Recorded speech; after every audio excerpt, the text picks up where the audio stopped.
Hello! In this video, we are going to learn how to create new directories and how to delete empty directories. So right now, if I go to my desktop, cd desktop, and then I do an ls, I'll find nothing here because as you can see, my desktop is empty. Okay, what if I want to create a new directory on my desktop? That's pretty simple. All you need to do is just type mkdir. So mkdir is a command to create new directories, and then you specify your directory name here. So if I want to create a directory and I want to call it A, all you need to do is just type mkdir space A, and this will create directory A.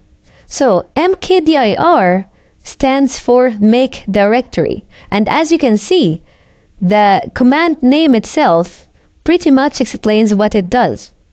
That's why the Linux commands are pretty easy to remember. Okay, so what if you want to create more than one directory? So that's also pretty simple. All you need to do is just separate the directory names by a space. So if you want, for example, to create directory name 1, directory name 2, directory name 3, and so on. So I'll create 3 more directories, B, C, and D. As you can see, and if I do an ls-l, I will find my 4 directories here, A, B, C, and D. Perfect. And okay, so that's for make directory.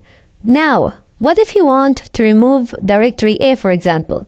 As you can see, all these directories here are empty, of course.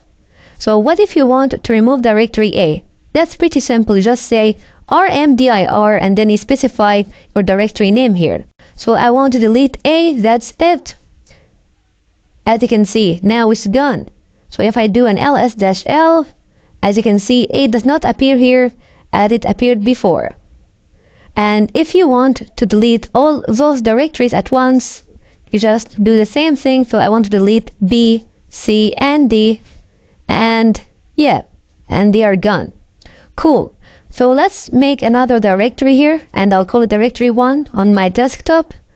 And I want to create a file inside of directory 1 with my touch command. I'll call it file 1 or text 1. Okay, so if I do an ls directory 1, I can find text 1 here, as you can see. So right now, my directory 1 is not empty.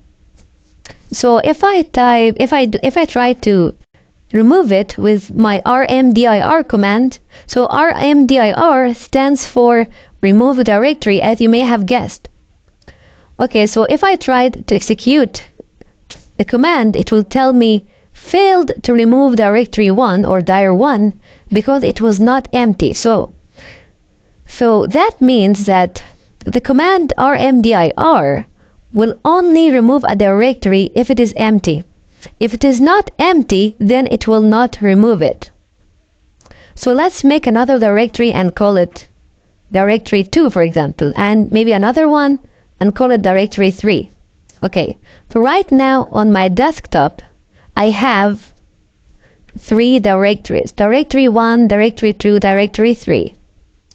But directory 1 is the only non-empty directory, and the other 2 are empty, of course, right? So what will happen if I said rmdir directory 1, directory 2, directory 3? So what would you expect? This will simply remove all the empty directories, and it will not remove any non-empty directory. So here we have 3 directories, right? Two of them are empty, one of them is not empty. So if I execute this command, it will only delete directory 2 and 3 because they are empty, but it will not remove directory 1. Let's see. So I just hit enter, and as we can see, it removed directory 2 and directory 3, but it did not remove directory 1 because it was not empty. So yeah, so that's it for this video, and in the next video or so, I will show you how to remove non-empty directories. Until then, ciao!